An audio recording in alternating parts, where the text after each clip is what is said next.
Hi everybody, FT here along with Max.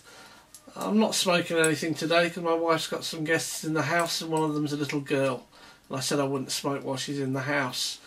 But I've been using the time this Sunday to look at some of the videos I missed, and I noticed Jay put a video out about passing on some skills or just sharing some skills. Now I don't know what I could pass on, but I thought, I thought I'd share a video with you that I made a while back when I was into radio control aircraft modelling to help fellow modellers on how to make an aileron for a wing. So, I don't know how useful that'll be to any of you, so I'm going to post it anyway, so just enjoy it. Thanks. So here's a scrap piece of foam. And what I'm going to do very quickly is mark an aileron on it. Okay, so this is our aileron,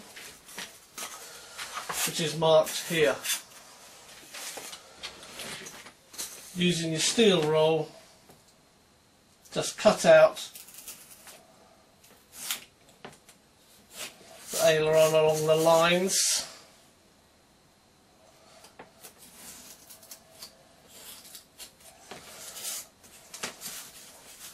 I'm rushing this a little bit.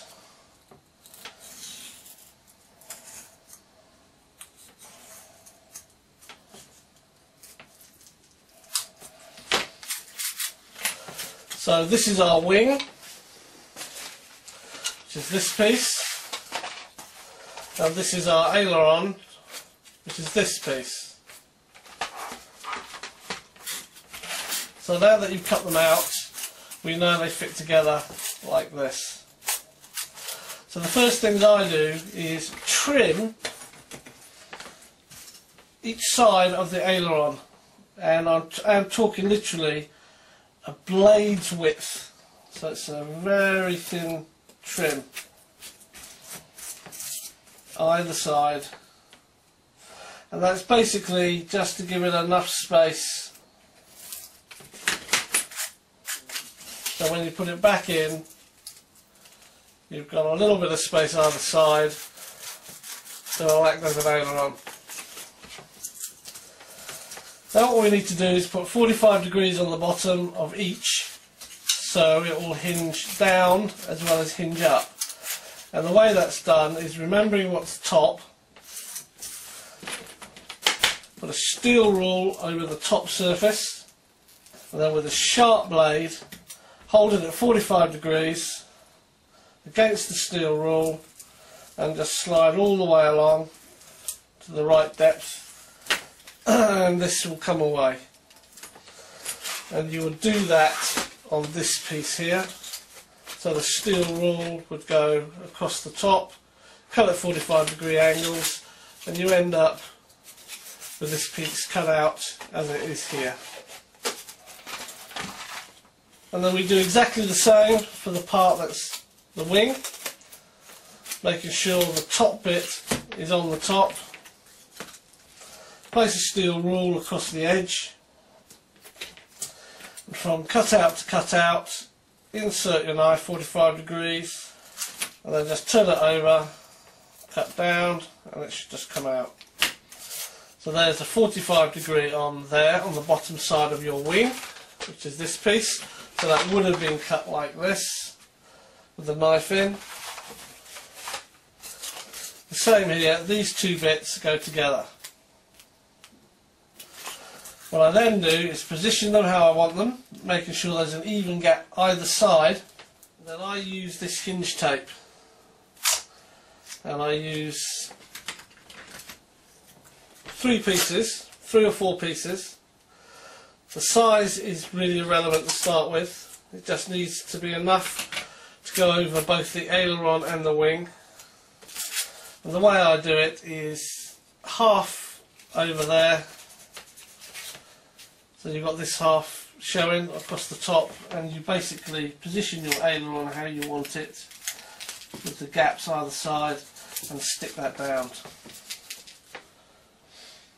And you do the same at the other end of the aileron.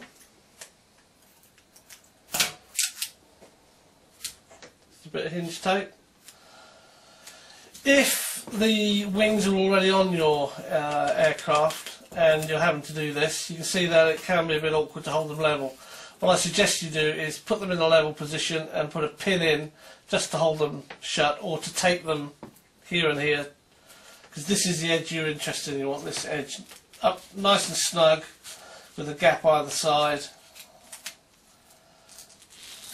You're going to put your tape on.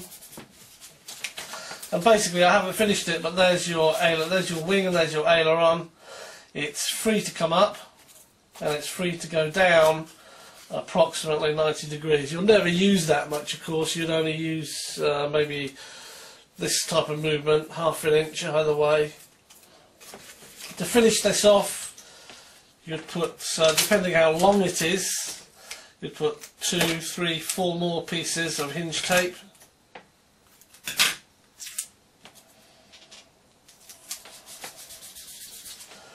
And then, as a security feature, if you turn it completely flush against the wing and put a strip of tape across the length of the aileron.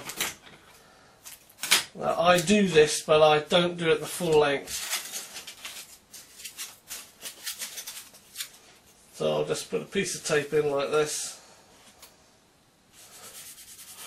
Rub it flat there, rub it flat there, and there you have your tape. Go down, or it can come up. And that is how I made these. So quite simple again. You, in this case it's already marked. Use the marks that are shown. Cut, cut, cut using a steel rule and a sharp long blade. Once this is separated, you end up with your main wing and your aileron. Straight edge across the top of the main wing, steel edge, cut down 45 degrees, you get the chamfer underneath. The same with the aileron part, and that's what you can see here. This is why it's white here, because I've had to cut them away.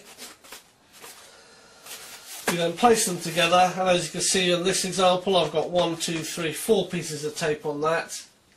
And then what I've done before I put the servos and everything in, I folded all the way back and put a long piece of servo tape across the join.